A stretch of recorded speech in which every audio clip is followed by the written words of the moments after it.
Browns. Shelby Harris. He has not been shy about his affinity for Shedeur Sanders. Right now, we've been hearing a lot coming out of the combine. We've been hearing a lot of people saying it's Anthony Richardson and it's Malik Willis.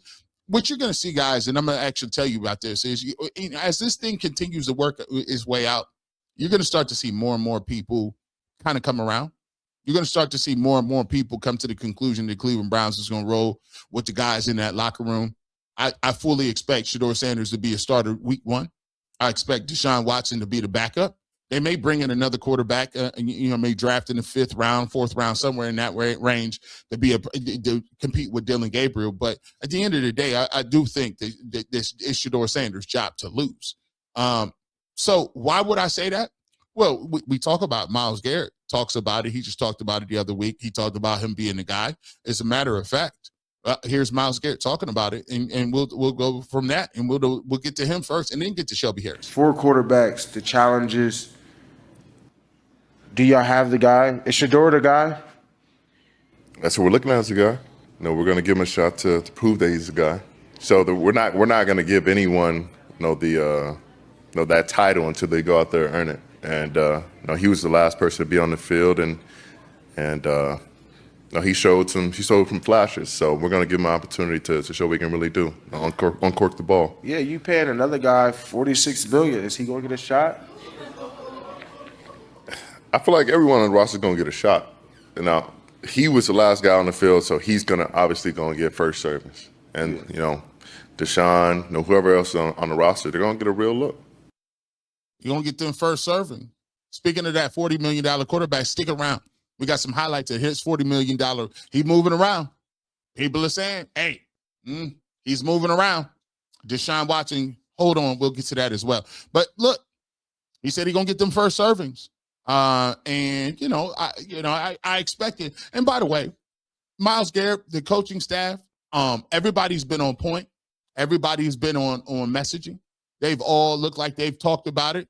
Hey, man, listen, nobody should be out here giving anything. You're going to have to earn it like everybody else. But at the end of the day, he has a great opportunity to do so. Now, talk about Shelby Harris. Shelby Harris has been outspoken and one of the guys in the locker room saying how they putting it down. Let's take a look at what Shelby Harris has to say in terms of, Shedeur Sanders and why he's standing on business. I was highly impressed with the kid. I believe that he definitely got the short end of the stick.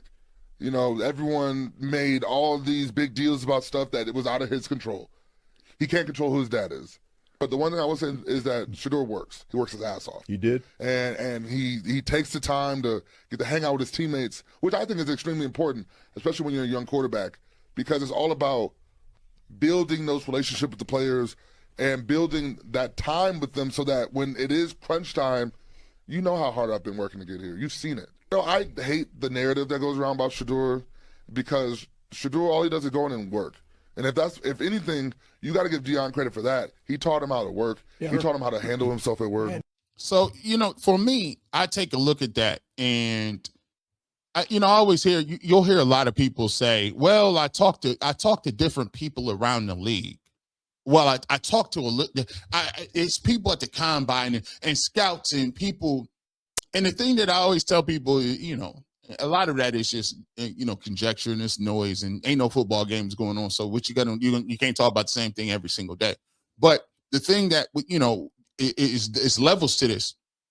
Am I going to take what Myles Garrett and Shelby Harris is talking about, or what Todd Monken says, or I'm going to pay attention to anonymous guys who are saying how the guys around the league don't think anybody would take him in the first round. Listen, first of all, I don't know what y'all.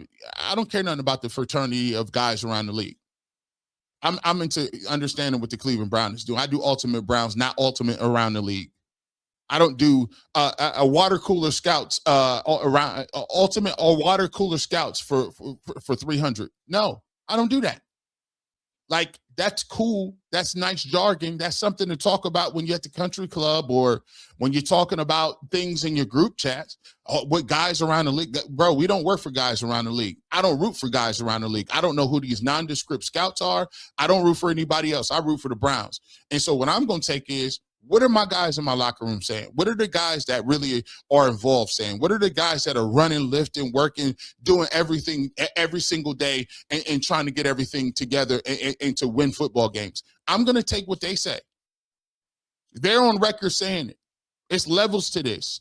Bro, it's a difference between what Myles Garrett and Shelby Harris, guys that are defenders who've been looking for a quarterback, who've been looking for somebody to get him some points, to put some points on the board. The Denzel Ward, I'm gonna take what they're gonna say. I'm gonna take all the rest of that stuff is all right, I guess. Hey, I feel it. Hey, man, whatever floats your boat, man. But one thing that Todd Munkett has always said is the guys and the people and the players choose the players.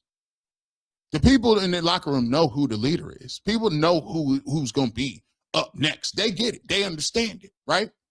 So for me, I take a look at it. I always find it funny. We are where we are right now. It's what? It's March 2nd, and we ain't got no football to talk about. But the thing that I'm starting to be excited about is we starting to actually a lot of this stuff is starting to fall off.